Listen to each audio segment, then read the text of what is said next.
Subscribe to our channel for more videos. Hi kids, welcome back to my channel. Today we're gonna read Aurora and the Diamond Crown. Aurora awoke one sunny morning in the most cheerful of moods. After all, it was her 17th birthday, and she could not wait to see what wonderful surprises were in store.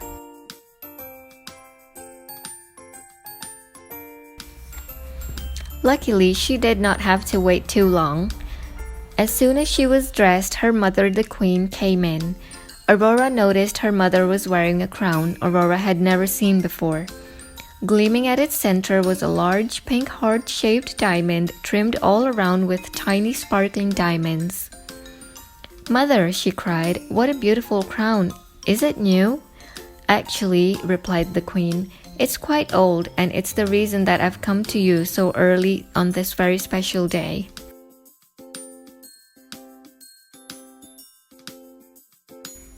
With that, the queen took Aurora by the hand and led her through the castle to a great portrait hall.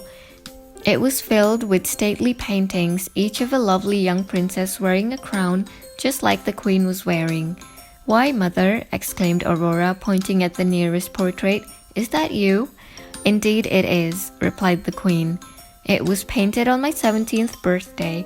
You see, Aurora, it's a tradition in our kingdom that on a princess's 17th birthday, this crown is passed down to her by her mother to be worn until the day the princess herself becomes queen."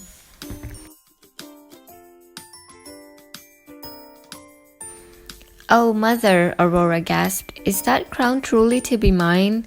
"Well," her mother said with a smile, "I certainly hope so, but according to tradition, you must first earn it." "How?" asked Aurora. "By answering 3 riddles," her mother explained. Just then, the 3 fairies, Flora, Fauna, and Merryweather, flew in. "Happy birthday, princess," said Merryweather. "We're here to give you your clues." Then the queen kissed Aurora. "Think hard, my dear, and good luck."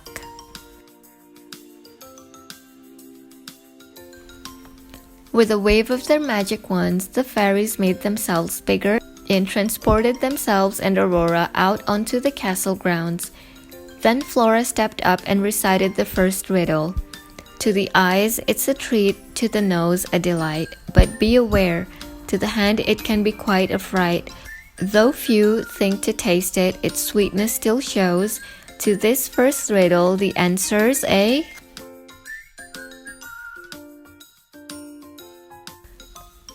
Said Aurora when Flora was done.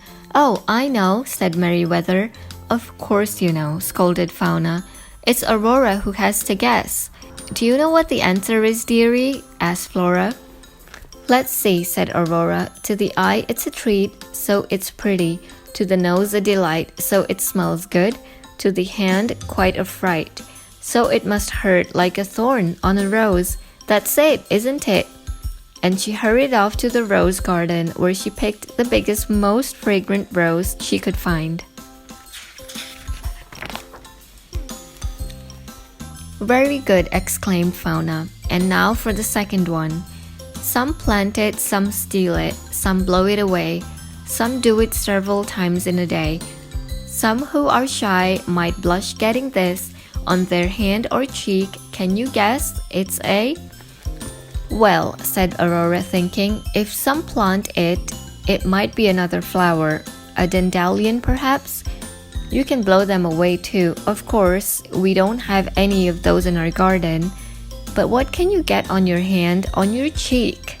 She wondered aloud as she gazed at her reflection in the garden pool.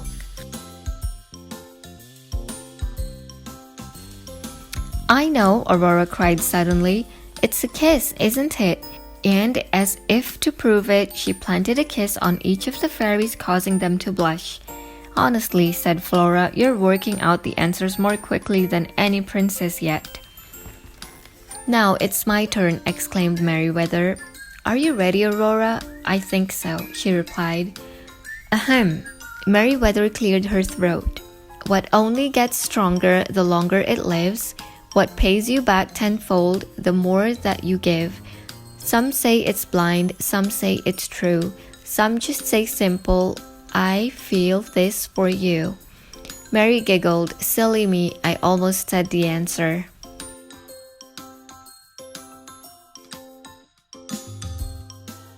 Well, let's see, said Aurora. It might be a tree that gets stronger and longer it lives. And I suppose you could say that a tree is blind, but so are bats. Aurora was still thinking when Prince Philippe walked by, leading his horse, Samson. Happy birthday, my love, he called with a big smile. And instantly Aurora knew what the answer to the riddle was.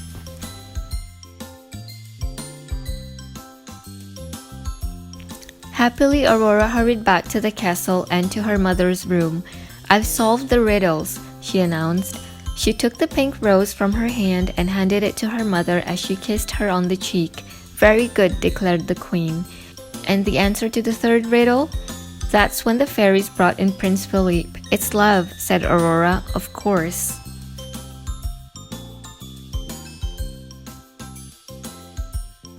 No sooner had Aurora said the word than the queen took the crown from her head and proudly placed it on Aurora's. And then, some say, the heart-shaped diamond shone even brighter than before. That very afternoon, Aurora had her portrait painted just as all the clever princesses who had come before her had.